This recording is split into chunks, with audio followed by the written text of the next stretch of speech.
Aloha, inspired moneymakers. Welcome to another exhilarating episode of Inspired Money.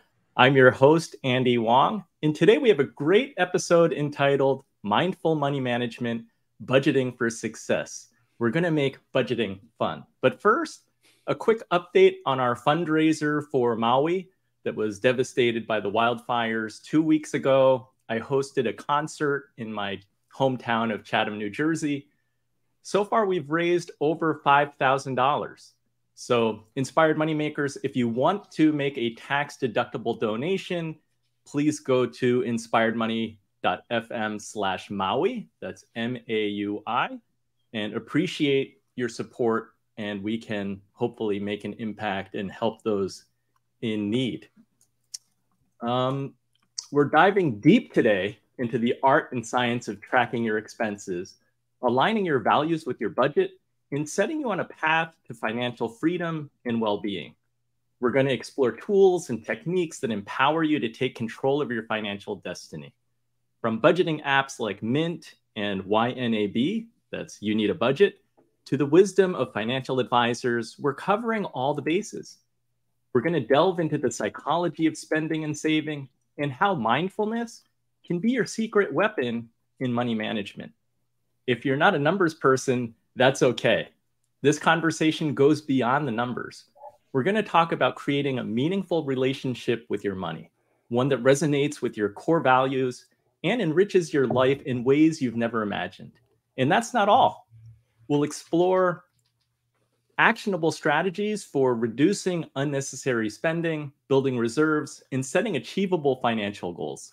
We've got a panel of experts who will share their insights, tips, and personal experiences to guide you on this journey. So grab your notebooks, open your budgeting app, and get ready to transform not just your finances, but potentially your entire life. Let's get inspired to make money a force for good. Allow me to introduce our panel because we've got expert voices and inspiring choices. Let me welcome Dr. Preston Cherry. He's the founder and president of Concurrent Financial Planning, head of the Financial Planning Program, and director of the Charles Schwab Center for Personal Finance Planning at the University of Wisconsin, Green Bay. Preston has been cited in the New York Times, Forbes, the Wall Street Journal, CNBC, Yahoo Finance. He's an Investopedia 100 top financial advisor, which I am too. So I'm happy to be in that club. Although Preston has gone further, he's a 2022 Think Advisor Luminary finalist, wealthmanagement.com 10 to watch in 2023, president of the Financial Therapy Association, and practitioner editor of the award-winning Journal of Financial Planning, and board member of the FinServ Foundation. Welcome, Dr. Cherry. Hello, Andy. I didn't mean for you to read that whole thing. I mean, everybody else, we got a superstar panel here. So, but thank you for the welcome. Thank you. That was a mouthful. I feel like I have work to do on my side. Jen Smith, welcome, is a personal finance expert and author of the Amazon best-selling book, The No Spend Challenge Guide. Jen and her husband paid off $78,000 of debt in less than 2 years, making well under six figures. You can hear all about it on her blog, Modern Frugality, and as the host of the Frugal Friends podcast. Welcome, Jen. Thank you so much for having me. I'm excited that you could make it. I haven't seen you in a long time. Yeah, and I'm excited specifically to talk on this subject. So, awesome. And this great panel to accompany me. It's going to be a blast. Felicia Jones is a two-time TEDx speaker, national TV financial contributor for Daily Blast Live, Women in STEM advocate, co-host of the Humans Exhaust Me podcast. I need to listen to that. That sounds funny. And founder of I Find You Choose, helping speakers research and book more speaking engagements. Felicia holds a bachelor's degree in computer science, a master's degree in systems engineering, and is a former scientist for the U.S. Navy. She has a very eclectic list of ever-growing life experiences, and get this, including baton twirling, performing in a circus, RVing across the United States, being a professional cheerleader, and achieving 100 hours towards being a yacht captain. Felicia. Hey, Andy. My bio always tickles me sometimes. Me too. I've never met a baton twirling circus performer. You know what? It paid for college. Financial expert before. So we're happy to have you on the panelist. And then rounding out our group, we have Rocky Lalvani, who has seen firsthand what it looks like to build a wealthy lifestyle out of nothing through saving, investing, and spending wisely. When he was 3 years old, his parents moved to America from India with just $25 to their name.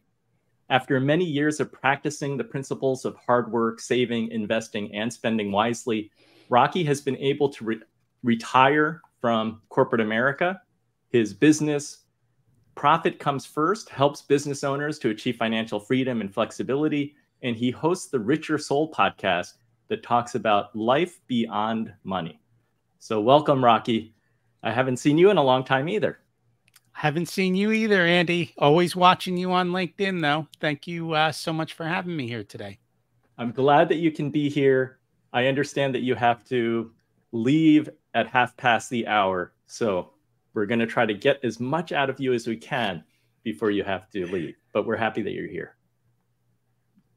So let's kick it off, and we're going to get into budgeting. Let's get into segment 1. Welcome to the art of tracking expenses, a vital step in financial empowerment. With tools like budgeting apps such as Mint and YNAB, customizable spreadsheets, or even traditional journals, you can gain control over your finances. Regularly reviewing bank statements and seeking professional advice can further enhance your financial awareness. Why track expenses? It's about understanding spending habits, setting realistic financial goals, identifying potential problems, and building a robust budget. It's not just about numbers. It's about aligning your spending with your values and goals.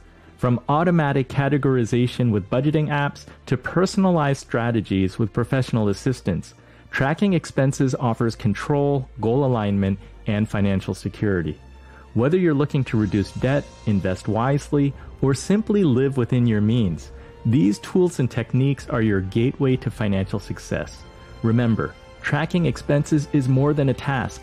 It's a pathway to financial awareness, control, and empowerment. Embrace it and take charge of your financial future.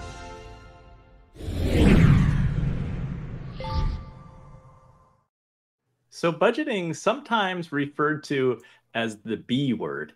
A lot of people don't like the word budgeting. It's something that we've seen really evolve from, like we've seen budgeting tools that have gone from paper to digital. Jen, I want you to start us off. In your experience, what are key features to look for in a budgeting app? So it comes down to what your goals are. So if you're just starting out, then inputting your transactions manually can be really valuable because it can make you more aware of what you're spending money on. It can make you more aware of your habitual spending and what's triggering it. So in that case, you might want to use something that doesn't automatically import your transactions, or maybe even a Google spreadsheet. If you've been budgeting for a long time and you're pretty aware of what you're spending on, what you value, what you want to be saying yes to and saying no to, then you can use things like YNAB or Mint, things that automatically put in your transactions. You might also want to look at how it categorizes. So some budgets look at past expenses while some focus on future spending. So, and you can usually customize every app to be somewhere where you want it to. But some, like YNAB, is very specific. You really have to budget in the way they tell you to. It's not as customizable. So I think getting a hold of how you want to budget, who you want to budget with, and what your goals are for controlling your spending would be things to look at when choosing a budgeting software. Yeah, I think that it varies for everybody. There are those who like paper. There are those who like spreadsheets. There are those who like apps. In my household, I always love the idea that less work, that means more. Like, I don't want to have to categorize and do things manually. But my wife made the point that she feels like it's easier for us to track when we're actually writing it down or typing it into a spreadsheet manually. So I think you have to do what works best for you. Dr. Cherry, since you're the CFP among us, how often should one review their bank statements for effective financial awareness?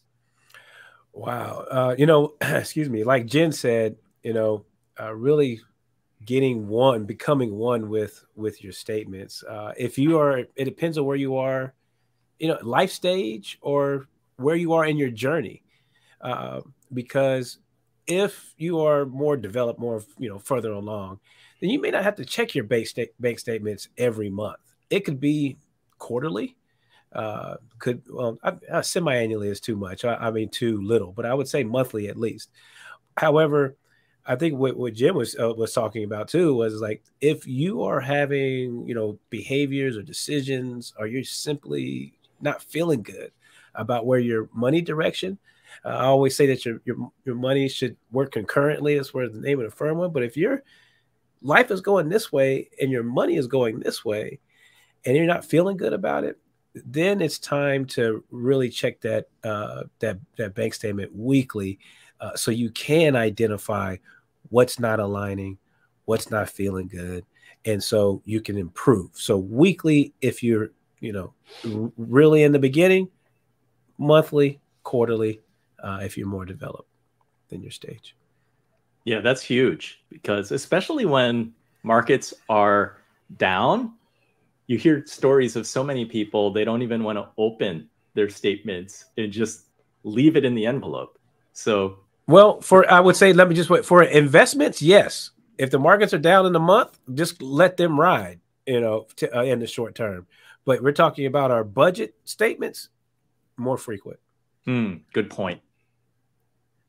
Rocky, on that idea of like psychology or the psychological impact of tracking one's expenses, do you have any thoughts on that subject?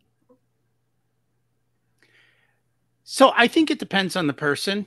You've got to do what works for you. But I just want to say something, because I bet you a lot of you agree. Budgets are like diets. They suck. Like, people don't want to deal with that. I prefer to think about cash flow.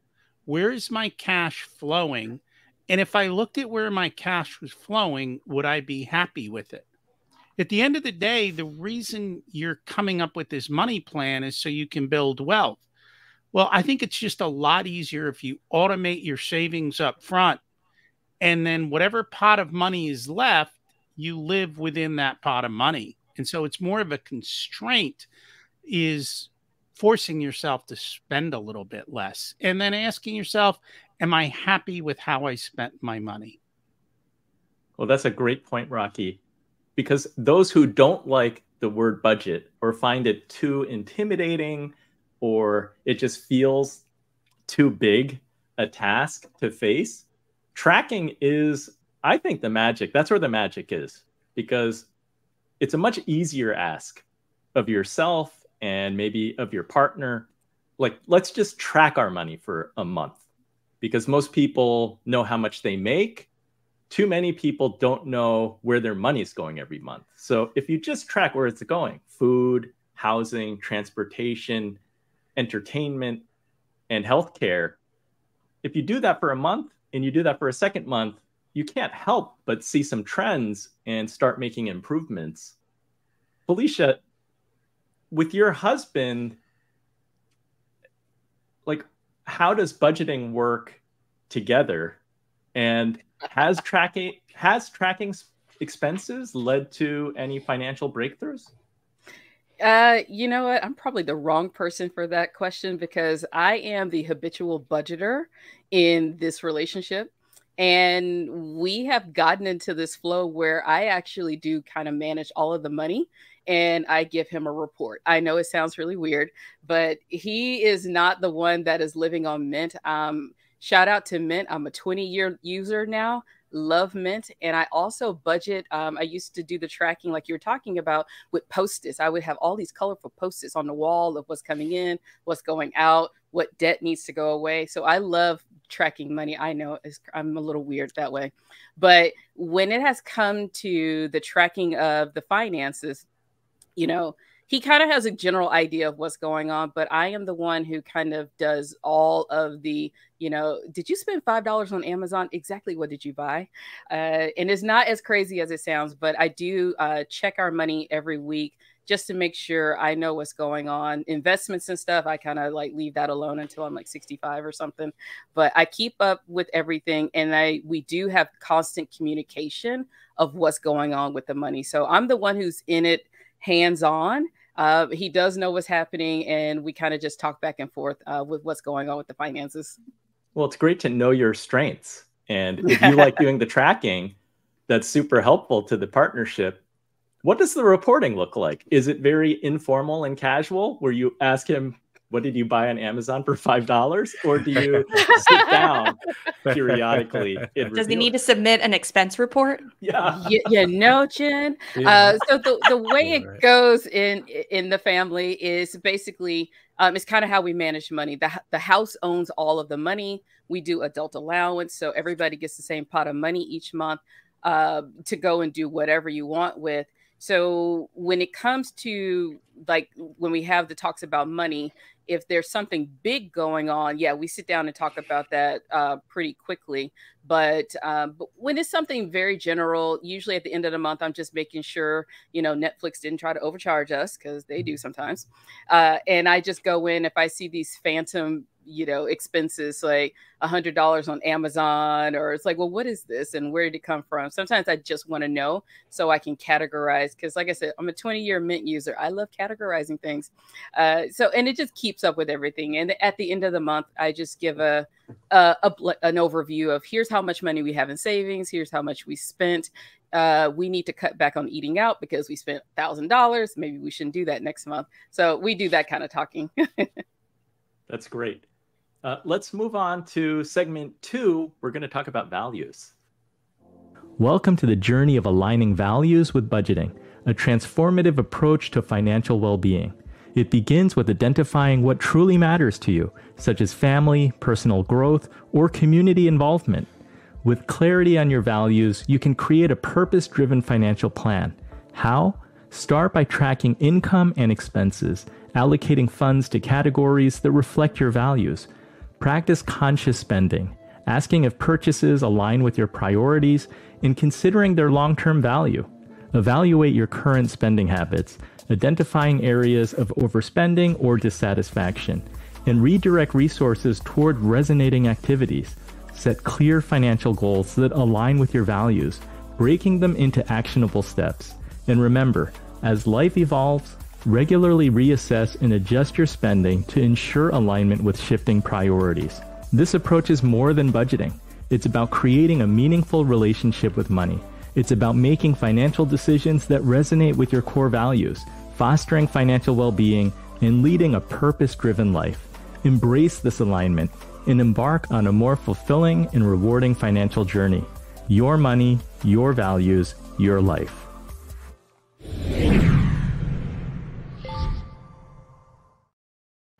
Rocky, you said that people don't like to budget just like they don't like to diet.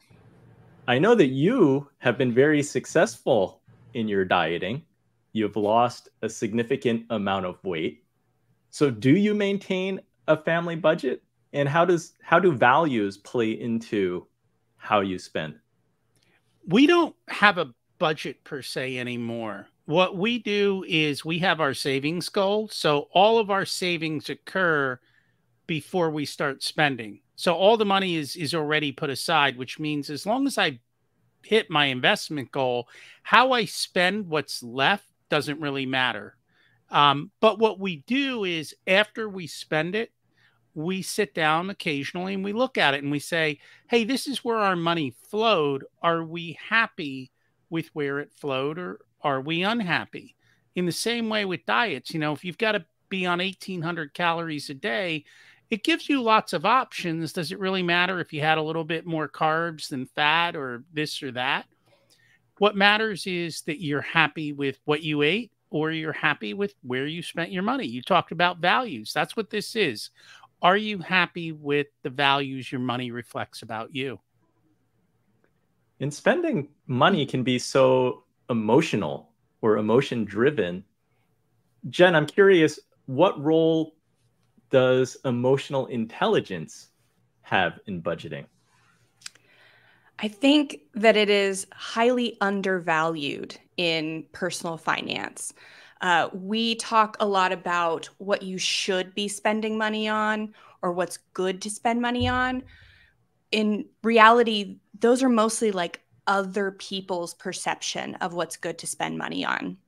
When you take time to look at yourself, as a whole person, not just your money going out and I should be saving this much, I should be investing this much, paying off this much debt, whatever. But looking at who am I? What do I want in the future? What do I value? Am I living the life I want to pursue, or am I living the life other people want me to pursue? Am I following the financial plan that I feel good about, or am I following a plan that somebody else made for me, that somebody else thinks that I should be executing? So I think emotional intelligence plays this huge role in how we should be budgeting.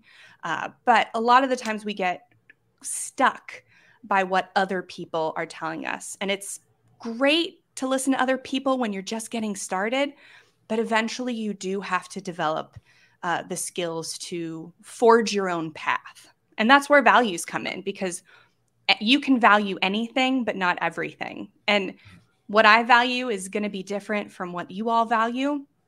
And a lot of the times, I think, especially in the frugal community, we're like, oh yeah, anybody can spend on what they value, with a caveat of as long as what you value is what I value. And we judge people that value things that are different from us. But just rejecting that unspoken rule and realizing that there's freedom in spending on whatever you want, however you want, as long as you're meeting all your other financial goals that you and not somebody else have set.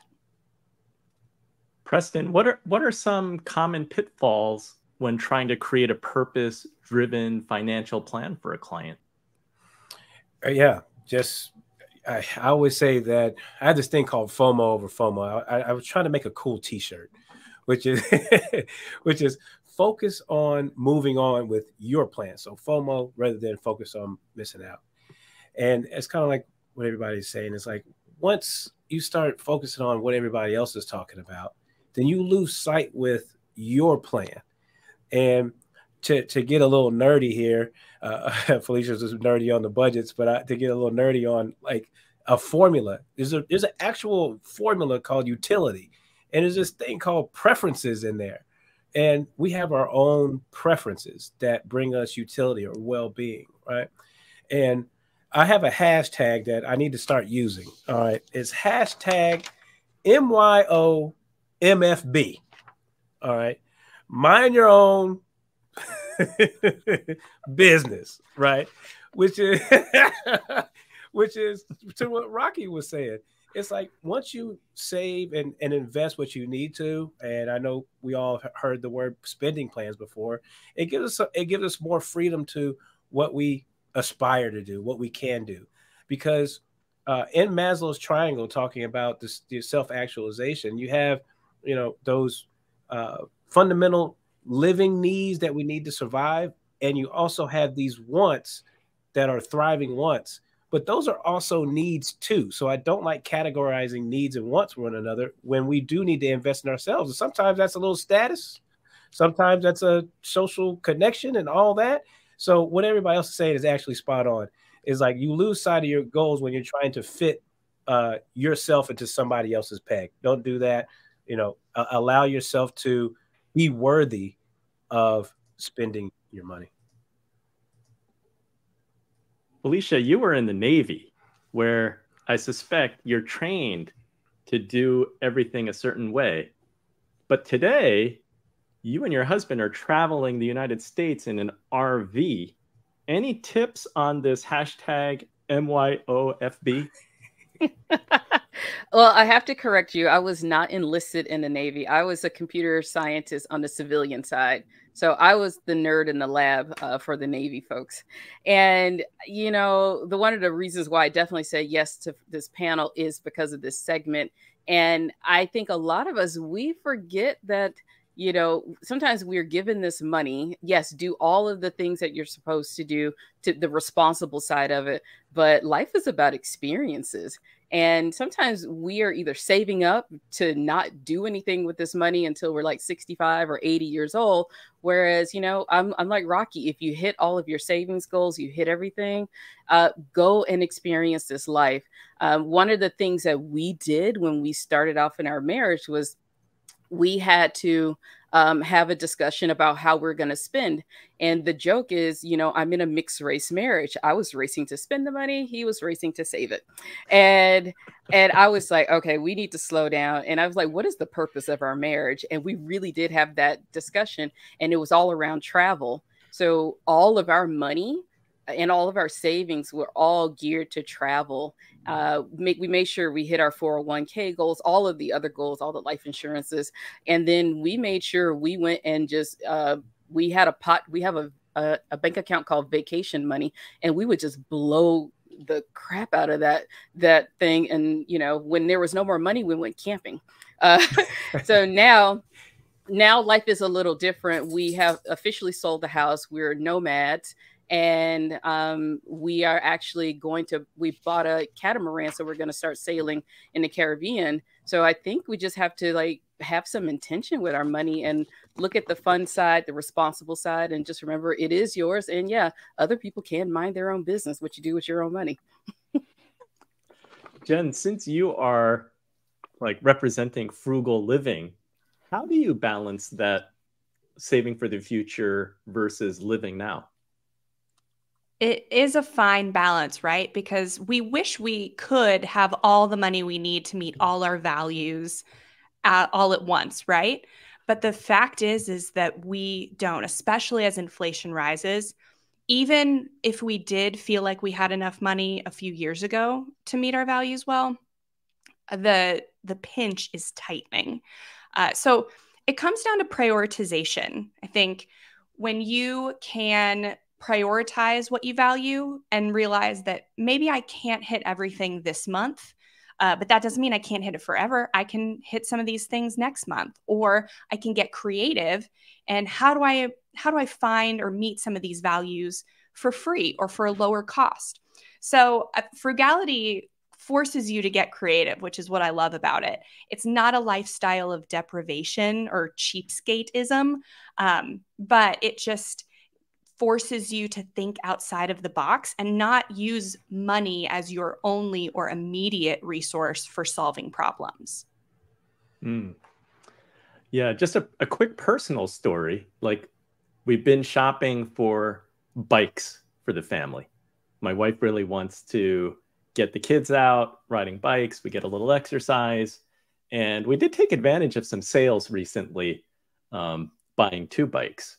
Me being the cheapskate of the family, I've taken to Facebook Marketplace and looking for good deals on a used bike. And I love finding the great bargain.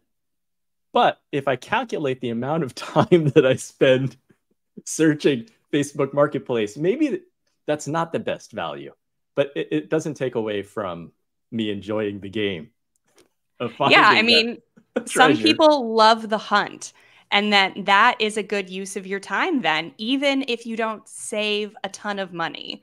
But if you're somebody that doesn't enjoy the hunt and is already strapped for time with 3 kids and a job, I mean, it may be worth spending a little bit more to get something used, or maybe waiting for a sale that you know may be coming up at a store. So it's not depriving yourself or getting the cheapest thing you can find used, but just putting a little bit of research in, just to save a little bit. And yeah, go ahead. I would say too, this is a fabulous conversation. I love the word that the word frugal came up, Is because they're in the books. We can be friends. Yes, but here's the thing. Frugal just means living within your means. Okay. And different people have different means. And I hope folks, as far as the takeaway is concerned, so if you're living within your means, that can mean, hey, I got a nice, bag or some kicks or a luxury car or something like that. There's no shame in that, which is spend shaming. I've talked about it a lot, which is spend shaming. When people talk about frugality, they're like, oh, and I think I heard somebody say this on this panel, which is, this is how you're supposed to live. When we talk about frugal, it's more of like a principle or a judgment. If you have quality goods or, you take a, world trip 2 or 3 times, it's like, oh, that person's doing this or what is it? That ain't none of your business.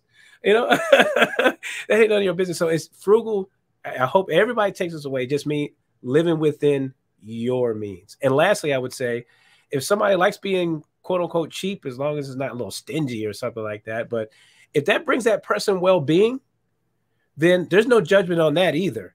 You're just not rocking with me, at the dinner table, at the restaurant. Yes. Well, yeah. We say that cheap is saving money at the expense of others. So it's the fast fashion, it's the bad tippers, it's the moochers, like ordering steak and making the person who got a salad and a water pay for part of it. Cheapskate stuff like that is saving money at the expense of other people, whether they're around you or not around you. But frugal is just saving money that it affects you and you alone. Right. Let's go to our next segment 3. Welcome to the Path to Savings, a journey toward financial security and freedom. In a world filled with temptations and easy spending, how can we build reserves and reduce unnecessary expenses? Start by automating transfers. Apps like Digit or Capital can help you save without even thinking about it. Be mindful of your spending habits, from grocery shopping to entertainment choices. Plan ahead, use coupons, and explore free or discounted options in your community. Consider your lifestyle choices. Restrict online shopping, refinance loans, bundle services, and make energy-efficient changes at home. These small adjustments can lead to substantial savings. Implement strategic budgeting, the 50-30-20 rule, where 50% of income goes to necessities, 30% to wants, and 20% to savings and debt, can provide a clear path to financial goals. And don't forget to maximize interest by using high-yield savings accounts. Remember, the path to savings is not a one-time effort. It's a continuous journey of conscious decisions, regular assessment, and alignment with your financial goals. Embrace these strategies and take control of your financial future.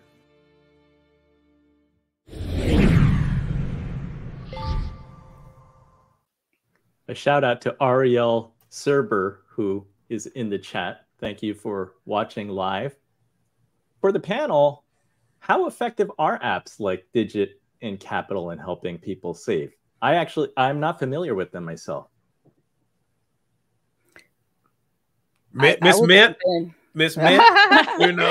Well, I think we're talking about the apps that automatically move money from your bank account to other things. I never actually have used any of those apps, but I did automate everything from my paycheck to savings account. I automate from my business. That's how I automate, and I give myself a paycheck. But one of the things I did learn was pay yourself first. Make sure that money is going into that 401k for those of you who have those types of jobs. Make sure it's going into that HSA. If you can max them out, I'm all about maxing out the HSAs, the 401ks, the IRAs, if you can do that. But at least put something in there first, and then you automate your savings so that it's kind of what Rocky was saying. If have your goals, have the money go over there first, and you don't have to worry about the savings part of it. And I will say, I do appreciate all of the apps now. They make it so easy to just, we're just going to round this up to $1 and put it in your bank account. Like, okay, that's cool. So I'm trying to get my family to use all of them. I love it. Yeah, I think they're really great for young people who haven't experienced what it's like to save a chunk of money and may not be motivated by that yet. I think it can be a really useful tool. Mm-hmm. Yeah, I second and third what everybody's saying. I mean, particularly for young folks. I mean, this whole generation, a couple of generations, just grew up with phones in their hands, so that's how they track their life. So, hey, just keep on doing what you're used to, and also too, you get these nudges. I mean, if we're talking about financial wellness, financial behavior, all right, you get to see, dashboards. Everything is gamification now. All of this, and they're like, so I'd rather people. Although I'm from a Gen X, we status for real. We're like, when you get that new whip, or whatever. But but now the young folks coming up, their status is, hey, I got XYZ stock or this, that, and the other. I've heard that from young people. I have them in my class. And I'm like, okay, if y'all competing and gamifying like that, oh, right on, with those apps, right? And they can give us nudges. So, yeah. I love it. The kids are flexing their investment accounts. I'm like, okay. Yeah. My friends and I, we weren't like that. We were still learning DOS back in the day, backslash. Oh, wow. Okay. Yeah, that's old school. Yeah, me too. I had DOS. Well, I haven't used the apps. I'm not a young man. But even as a financial advisor, the old-fashioned way, like there have been times when I could have lowered my withholding for taxes. And my wife and I had a discussion and said, let's just leave it where it is because we like having that tax refund come back. And it's sort of like a built-in way to save money. So that works too. Like, you can use the IRS as your tax saving strategy. And we always have an app available to us. It's called the yellow pad, the pen and paper. It's still unbeatable to be honest. I mean, I know we have spreadsheets, Google, whatever it may be, but there is actually research behind journaling, writing things down, becoming one with what's from your emotions, from your spirit, and getting one. We're talking about alignment and all that. But, when we write a card, when we write a letter, we feel that it's different from an email, is it not? When we're sitting there writing it. So old school, cliche as it is, back of the envelope. And one follow-up. You know what? Oh, go ahead. I gotta add. I have to tell you guys, I'm not on TikTok a lot, but the big trend I'm seeing on TikTok is making your own budget envelopes now. So I got lost in the rabbit hole of refrigerator restocks, but now there is this thing of making your own budget envelopes, and the kids are going back to cash budgeting envelopes. I'm like, look at that. There's cool. Something to be said for physically like holding something in your hand. Like there's something about it that technology like can't take away. And it's definitely, I don't think it's sustainable. It wasn't sustainable for us. But when you're getting started, when you're a young person, then it can be really impactful to feel having money and feel not having money. Yeah. Yeah. I was going to add a follow-up to my IRS savings, like the withholding. I was much more willing to do it before when there were 0% interest rate. Like I felt like I wasn't really giving much up because if I had the cash, I could invest it, but at 0% interest, just if I wanted to keep it safe, I wasn't making anything. But now if I can get 5% in a money market fund, I'd rather have that cash generating interest and not have Uncle Sam collecting the interest. Jen, do you have any maybe unconventional ways to reduce unnecessary spending? I wish that I had ways that were a little sexier. Maybe then we would have a number one podcast. But I think that coming back to the emotional intelligence and knowing yourself, knowing what you will say yes to, but more importantly, what you will say no to. Looking at, I think looking at your past expenses can be as powerful as tracking in real time, especially if you're busy. Tracking in real time doesn't really work for you. If you can go back to the last 90 days and look at what you spent, then that can be helpful in maybe not making some of the spending mistakes, or whatever you view as a mistake, not making some of those in the future.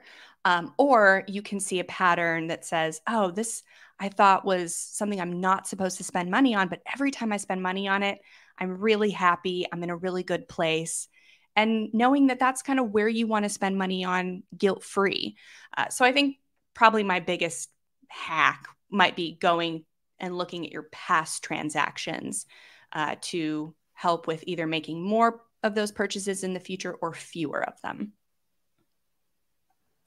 Oh, I would love to add to this.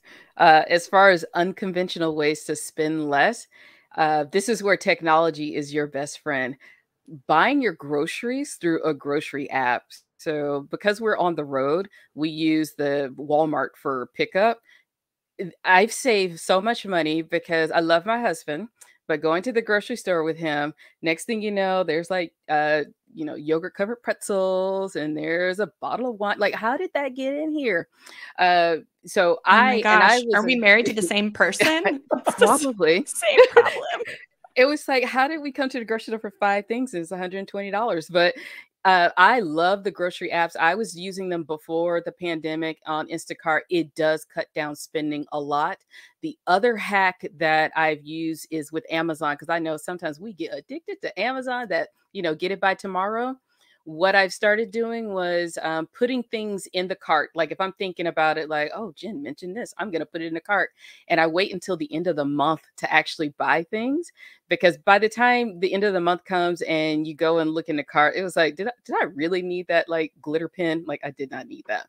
So those are the two things that have helped me with like the unnecessary spending, is the grocery apps, and let it sit in a cart for a couple of weeks, then decide if you really want it. Yes, yeah. I love grocery shopping online because it also allows you to go right to your pantry, right to your fridge, see what you have, create a meal plan around that. And you can make your grocery list as you go throughout the week, just adding stuff in the app. So you're not overbuying. And yes, I second that. Well, I think it's maybe become so ingrained in my brain that I didn't think it was a hack, but yes, equally obsessed. I guess another hack would not be go to the grocery store hungry. Because I know that makes, and then I'm glad both of you offer those hacks, because I'm about to go to Costco in about 20 minutes and do it on your phone before you get there. Right. And I would say the kind of like the reverse, which is, or two things, and let's investigate how we feel about spending too. Where do we get certain thoughts or relationships or values? How have we experienced spending? Because sometimes we may be, obviously, overspending can be detrimental, but underspending can subtract from well-being too. So having a healthy relationship with spending, with worthiness, with value, your preferences is a good thing. A healthy relationship, which is key, a healthy relationship with spending, because we also have seen that, once folks save up and save and invest and accumulate wealth over time, and they get into their retirement period, they don't spend that, and so the earlier you start developing a healthy relationship with spending, then hopefully you'll start enjoying your life more. Let's move to segment 4, where we get to talk about mindfulness. On the physical level, spend daily minutes tracking expenses and acknowledging progress. Weekly, engage in financial house cleaning and check for money leaks. Emotionally, practice body check-ins and journaling, connecting with your feelings around money. Spiritually, trust in your larger vision. Deepen your prosperity experience and express sustainable generosity. Create a mindful money schedule. Daily practices for 5 to 10 minutes. Weekly routines for 20 to 30 minutes. Monthly check-ins for 45 minutes to an hour. And an annual review. Mindfulness in money management is more than tracking expenses. It's a holistic journey that nurtures well-being on all levels. Embrace this practice and transform not just your finances, but your entire life.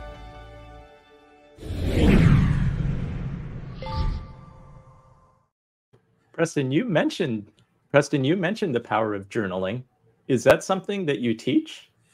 I do, and I speak about it often too. I mean, well, I'm a little biased because I have to introduce my biases, I guess. It's like, but yes, I like to write, so that works for me. But also just to introduce it to others, writing. There is evidence about writing, and I think I expressed that earlier. That yes, I do introduce journaling, so you can see it and feel it. It helps. And then also too, not just the numeracy of the writing the numbers out, but like to Felicia and Jim was saying, how do you feel about it? You know, it gives you time to meditate, be mindful on, your spending. So this mindfulness in your money is not woo-woo. It's a real thing. It is, most definitely. I'll let others comment, but I'll say this. There's research also that says that, if you're more mindful, then you spend more because you may get, more mindful of death, short life, when you want to spend more now. But also you can reinterpret that as, being more mindful brings you more to the present as well. And not so much discount the now to get to the future. So I think mindfulness is healthy. And it also says you don't have to, starve oneself now to feed the future. It's a and, not an or. Felicia, where does the mindfulness come in since you're a tracker and your husband gets reports and then you're working together? Like, is your mindfulness different from his mindfulness? I don't think so. I really do think it comes down to when we first got married and we had to have that discussion on what is the purpose of this marriage. Like, we don't have children, and it's just you and me, buddy. Like, what are we doing here for the next, 40, 50 years? And when we decided that travel and experiences like that was where we wanted to go, it's like everything just seemed to click for us. We managed the money, and we have the goals. We made sure we had that vacation pot of money, so we fueled that first, so that we can do the things that we really prioritize in our life. And I think the mindfulness just comes around knowing that that is something that brings joy to us. Just like Preston was saying, we have definitely not sacrificed the now for the later. And for anybody watching and listening, this was not like a quick thing. I mean, we've been married, it'll be 12 years next year. But also we've been working for the last, oh my gosh, I'm old now, 20 something plus years. So there was a lot of like learning and growing and investing and a lot of things going on over time. But, just being in alignment with, I always wanted to kind of journey around the world and see things. It made managing the money a little bit easier when we gave it a purpose, and also kind of aligned our marriage with that as well. So I think that's where the mindfulness comes in, and we don't stress too much about it because we know where we're going. Jen, with the Frugal Friends podcast, are there daily practices for conscious spending? I'm wondering because I feel like I'm frugal.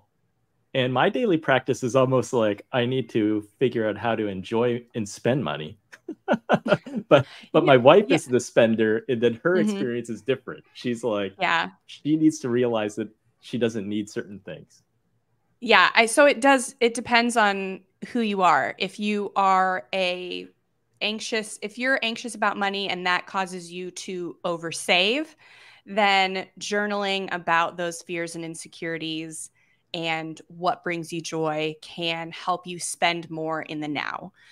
If your money anxieties kind of are, I don't know how long I'm going to live, I don't want to hoard this money and not experience it with it, then you need to be journaling about those kind of money anxieties and figuring out where they stem from and how you can toe the line of, or find that quote unquote balance. I don't love the word balance, but kind of hold the tension between experiencing now and being able to hopefully experience the future with joy.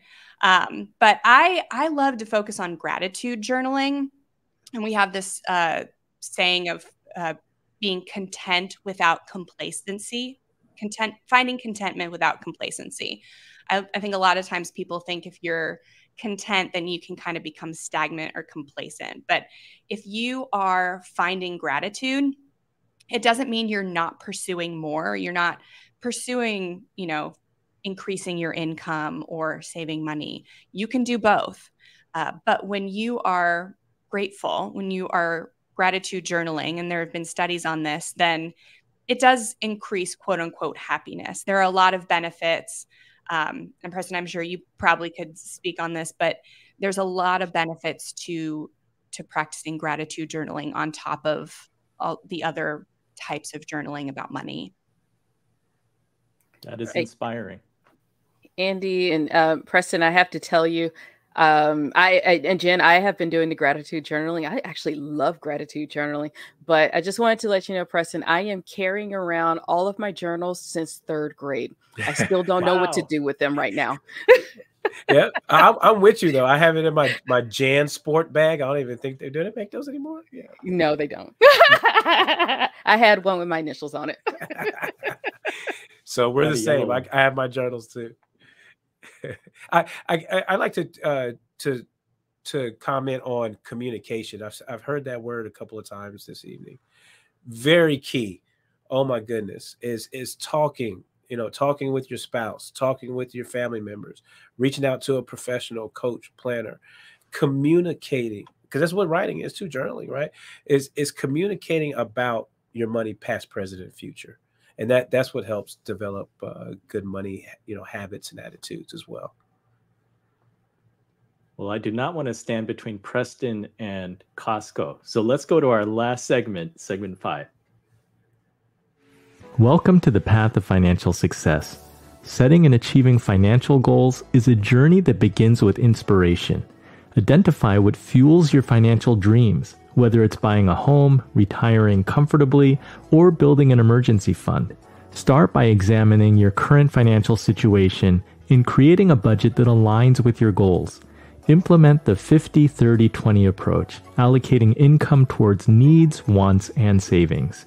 Build an emergency fund, save for retirement, and focus on paying off high-interest debts.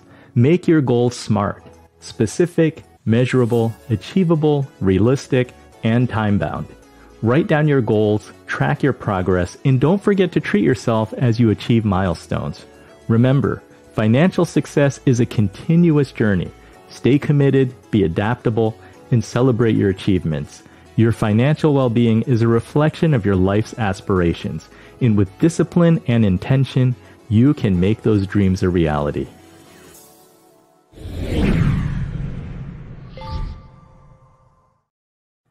Well, it seems that this panel has a common practice of journaling about money, about gratitude, about life.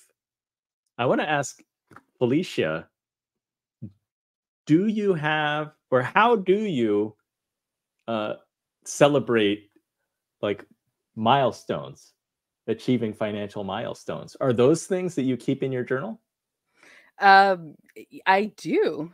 You can celebrate like me and go buy a boat, or this is where Mint actually does come into play. I have put the savings goals in Mint, and I can track them. I see what's going on. And when we reach them, I usually tell my husband, like, oh my gosh, we hit a milestone. Let's go out to eat. So we just go do something fun. When we sold the house, we celebrated selling the house. We celebrated, going to buy, going full time in the RV. But yeah, we have definitely celebrated all of the savings milestones, and with Mint, Mint is kind of fun because they do balloons and everything when you hit your goals. So it's the gamification, and it makes it kind of fun. And I think that we have to make it fun. Yes. I mean, people don't like the word budgeting because they often have the thought that it's going to be restrictive. but actually it should be freeing if you're doing it correctly. And that's what it sounds like you're doing very well. I hope so. It's been going on, you know, and I have to definitely tell everybody this has been some years in the making. So this is not something that is overnight. A lot of communication, a lot of getting on the same page and alignment with where we want to go. But yeah, just tracking and having these goals have been pretty cool over the years. You know, getting the goals to get rid of debt and the goals to keep saving.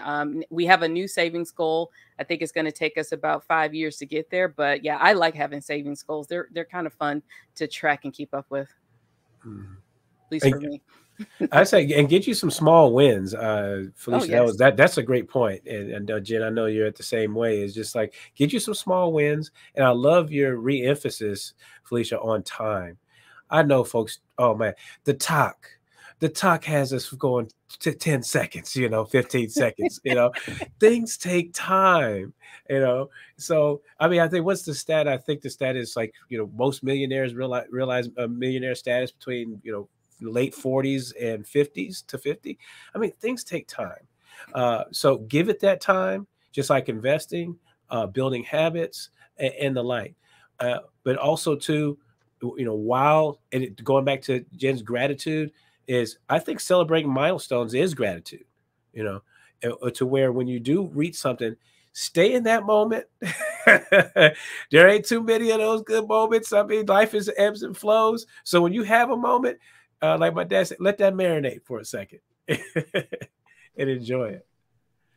Yeah, as high achievers, and I would say most people listening to money podcasts are high achievers or want to be. We so often bypass these special moments on our journey. We reach a goal and we're like, okay, what's the next one? What's the next one I can reach? And we don't stay present long enough to celebrate and feel the realization of what we have accomplished. So yes, sit with it, celebrate in it. Absolutely. Jen, do you have any tools for tracking progress towards financial goals? So I love Empower, which used to be Personal Capital. We track all of our spending and everything in there. So I like that it gives you a full picture on everything. So like net worth and spending. And it tells us our net worth. And so like we can watch ourselves like get closer and closer to that coveted million mark. And so that for me is kind of my tracker of choice. Preston, can you discuss the role of adaptability in achieving long-term financial goals?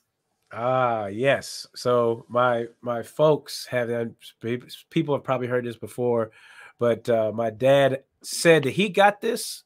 He originated this, but my mom is telling me that she told my dad this. So I don't know what's going on over there, but roll and adapt. You got to roll and adapt with life. And because it's definitely ebbs and flows, and there's a couple of certainties in life, and uncertainty is one of them. And so you're going to have to talk about the ebbs and the flows, the trials and the triumphs. Money doesn't always have to have a negative connotation. It doesn't always have to be trial. Life is not that way. There's seasons. So, celebrate those triumphs and also be able to communicate. I think everybody's been talking about communicate during those times. I'll say something real quickly that when talking about money in the home, our parents, when things were going to be tight, they set us down like, hey, I think Jen said, hey, we finna go to the park, or whoever said that, instead of Six Flags or something like that. We about to go toss this football around a Frisbee, and y'all gonna like that, because money tight right now. But they also gave hope and said, we're going to be together and we'll get through this. And then there's a light at the end of the tunnel. I love that. Well, thank you to our panelists for this very enjoyable discussion today. I'm actually going over time because I'm having too much fun. My takeaways are really to take your time. I like the idea of the that you can't be in a rush. This is something that does take time, and you need to identify your values and be thoughtful and be mindful about how you spend your money and how you want to spend your life. I love the idea of hashtag MYOFB, mind your own effing business. And I think just live within your means, right? It comes down to living within your means and do what is right for you.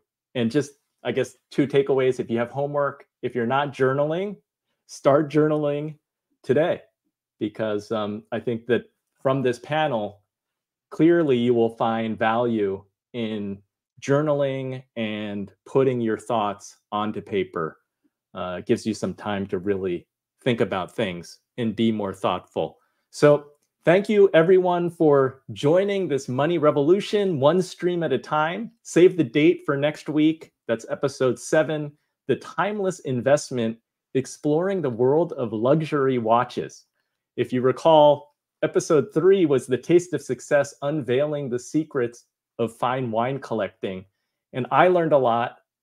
I don't drink alcohol, so that was an interesting episode for me. I also don't wear a watch. So learning about watches is going to be a fun adventure. I hope that everyone will join me for that. Mark your calendar for Wednesday, September 27th. We'll be here again, 6 p.m. to 7 p.m. Eastern.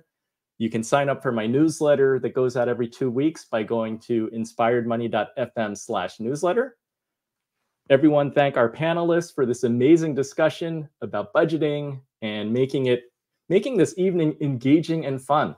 The B word is not usually connected to engaging and fun. So visit Dr. Preston Cherry at drprestoncherry.com. You can find Jen Smith at modernfrugality.com or the Frugal Friends podcast. Felicia Jones is at I'm not going to say it right, keepupwithmrsjones.com. And Rocky Lavani, who had to leave us early, you can find him at richersoul.com. So I'll see you next week. And until then, do something that scares you, because that's where the magic happens. Thank you, everybody.